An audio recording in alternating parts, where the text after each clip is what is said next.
Davi fez quando seus olhos foram abertos pelo delito e pecado que havia cometido.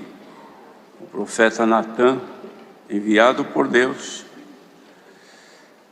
veio a ele, depois que esteve em Batseba, veio a ele e pela boca de Deus manifestou-lhe o pecado que havia cometido. E ele, ouvindo então a condenação que Deus fazia pelos atos que havia cometido, ele aqui vem ao Senhor confessar o seu pecado e rogar de Deus o perdão, para que pudesse alcançar condição de continuar diante do Senhor. Isso aqui fica um exemplo, irmãos, de humildade que todos devem ter. Primeiro, porque ninguém é perfeito e não cometa erros que são pecados, porque o pecado nada mais é do que a transgressão de uma dada ordem que a pessoa tem. Transgredindo, pecou, desobedeceu aquilo que ouviu. Assim é o pecado. Pecado, ele deve ser desfeito.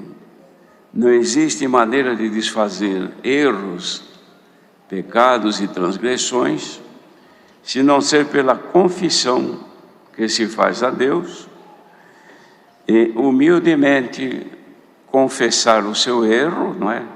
E pedir misericórdia e perdão, porque o Senhor Deus, Ele é perdoador e é misericordioso. E ficou aqui este exemplo, irmãos. Ele caiu num grande pecado, cometeu um erro gravíssimo, mas depois então o Senhor lhe cobrou, ele teve que pagar a dívida que ele cometeu. E ele pagou com seu sofrimento.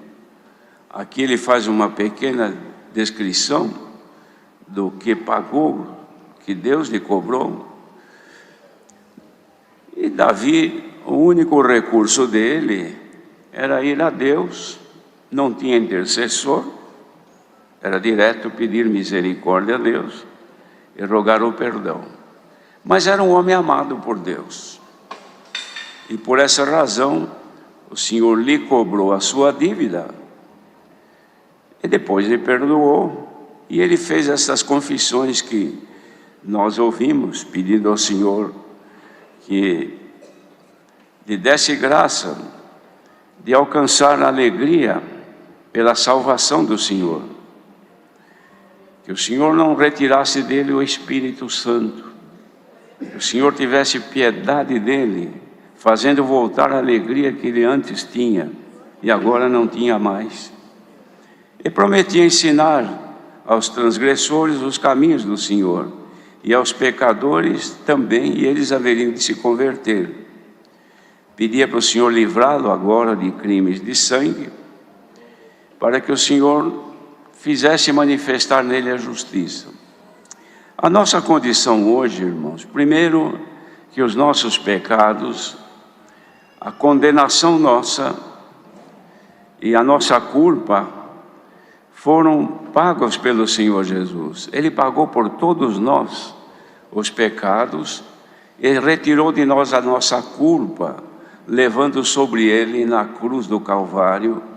E nós agora diante de Deus já não temos mais a culpa daquele pecado original.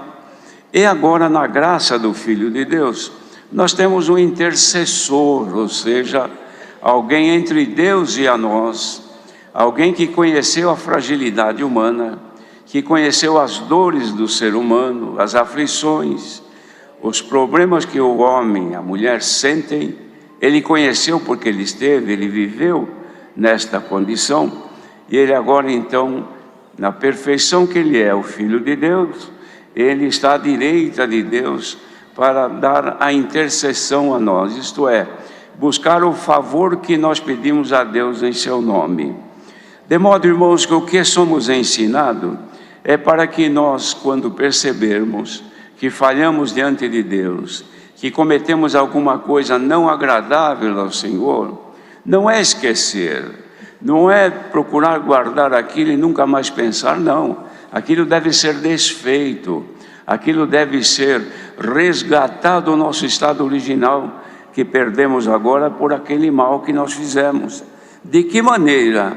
Indo a Deus em nome do Senhor Jesus, porque Ele nos representa a Deus na nossa fragilidade.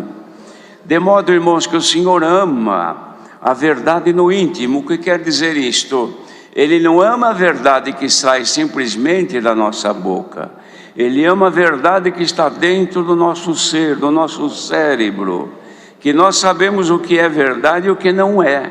A nossa boca pode dizer uma coisa, e nós aqui dentro do nosso cérebro, da nossa consciência, sabemos que a coisa é outra, que é diferente. Mas por defesa ou por quaisquer interesses, nós mudamos e não falamos realmente aquilo que é. Então isto é um pecado, chamado o pecado da mentira, que Deus não aceita, porque o mentiroso não entra no reino dos céus. Mas como é que nós vamos nos libertar disto e estarmos diante de Deus livres? Agora nós temos a intercessão do Senhor Jesus. E como é que nós conseguimos chegar a Ele? Agora nós temos uma linha direta com Ele. Nós temos um contato direto com Ele, porque o Espírito dele agora habita em nós. Então, através do Espírito dele que está em nós, nós confessamos arrependidos do erro que nós fizemos e aguardamos dele a misericórdia e o perdão. E ele não nega misericórdia e perdão àqueles que com coração sincero, cuja verdade não seja só da boca, mas no íntimo, ele ouve, ele atende, ele perdoa, irmãos. Mas qual é então a vantagem disto? Só para ser perdoado? Não. É claro, irmãos, que nós estamos falando aqui em um minuto, essa história toda, mas depende de desenvolver na vida do que erra um trabalho, procurar o Senhor até encontrá-lo. É a mesma coisa que a pessoa querer telefonar e não tiver linha. Não adianta discar o número da pessoa que você quer falar, se ele estiver desligado, ou se você não tem linha, se você não tem contato, se você não tem sinal aqui para você poder se contactar. Você pode discar o número certinho e falar, ninguém ouve, e você não ouve a outra pessoa, porque a tua fala não chega a ela. Então, primeira coisa, preciso achar um lugar que eu tenha linha, que eu tenha contato, porque eu preciso falar com esta pessoa, preciso falar com aquela pessoa. Não é assim, irmãos? Procure primeiro o contato com o Senhor. Procurando o contato humildemente, Ele conhece que você está procurando para buscar perdão, para reconhecer o teu erro. Ele abre uma linha especial para você e te ouve. E você pede perdão, confessa o teu erro, Ele resgata outra vez o contato com a tua alma. Glória ao nome do Senhor. Mas o trabalho do nosso adversário, irmãos, é fino, e ele é sábio, porque ele, sabendo que consegue interromper a nossa ligação com os céus, com Deus, ele trabalha nisso primeiro. A primeira coisa que eu preciso fazer é cortar a ligação dela, cortar a ligação dele com Deus, porque aí eu consigo vencê-lo. Ele não tem mais força, ele não tem mais virtude, então eu ponho o pecado na frente dele, ele não aguenta, ele cai. Ela não tem força, ela cai. Então o Senhor manda a palavra, primeiro, resgatar a nossa ligação, a nossa comunhão com Deus, irmão. Bendito seja o Senhor.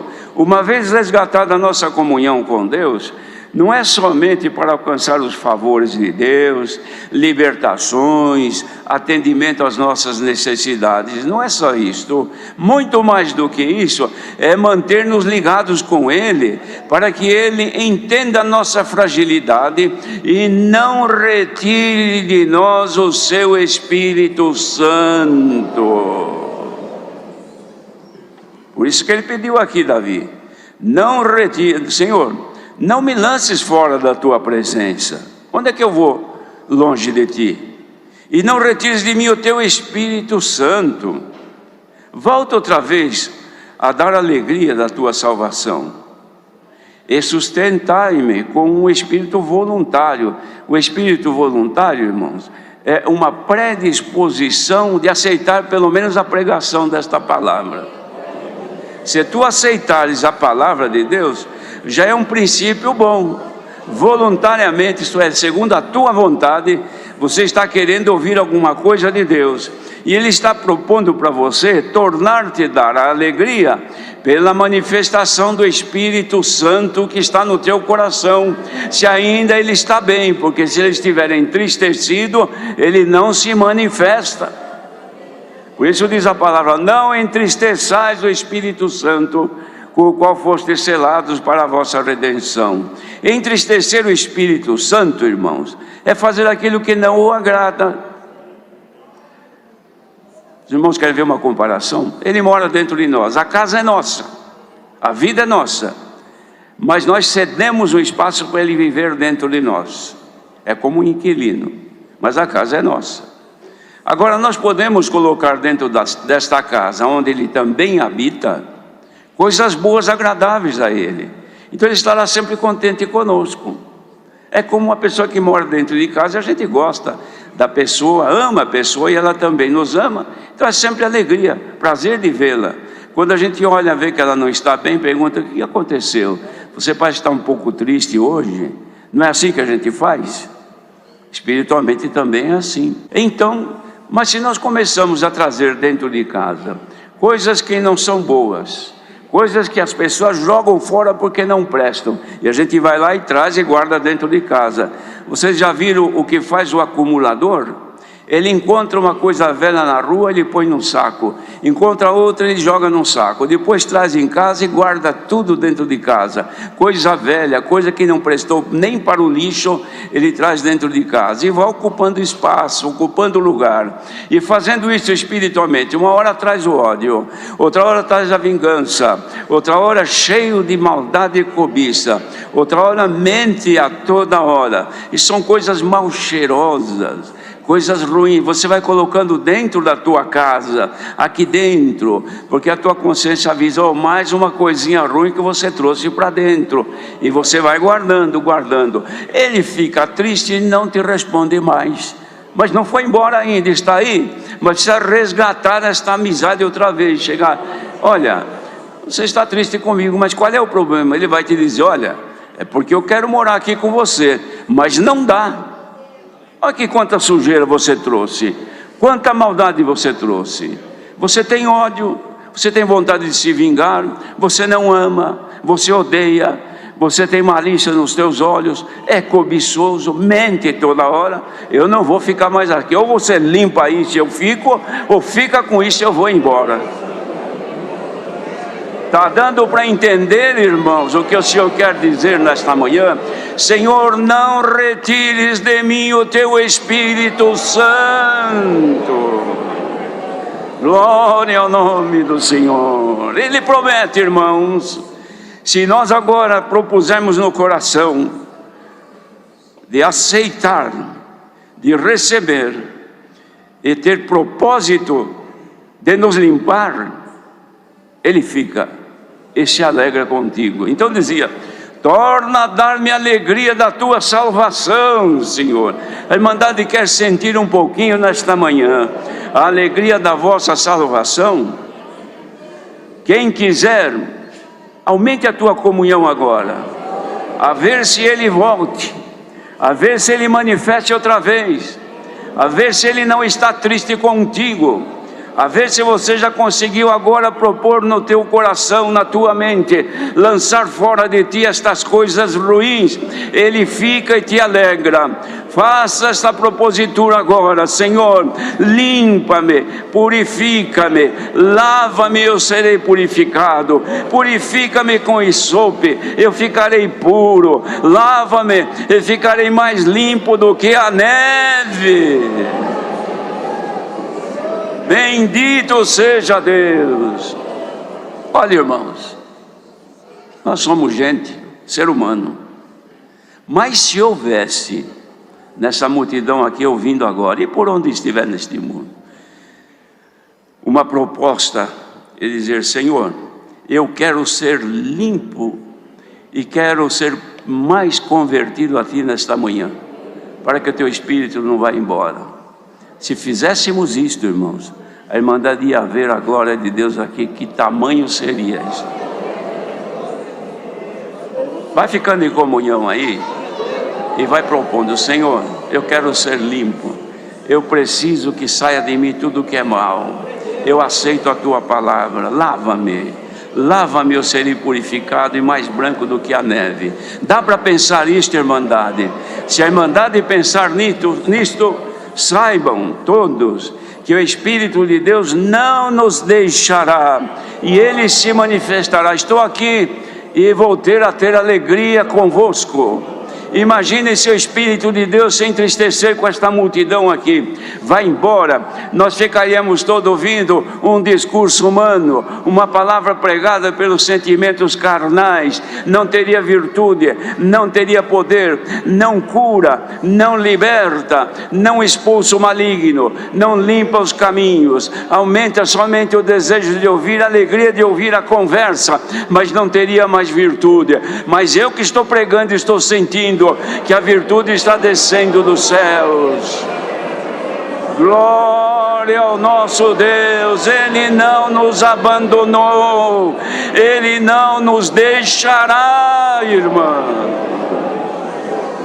Sintam agora e tenham a certeza de que Ele habita dentro dos vossos corações.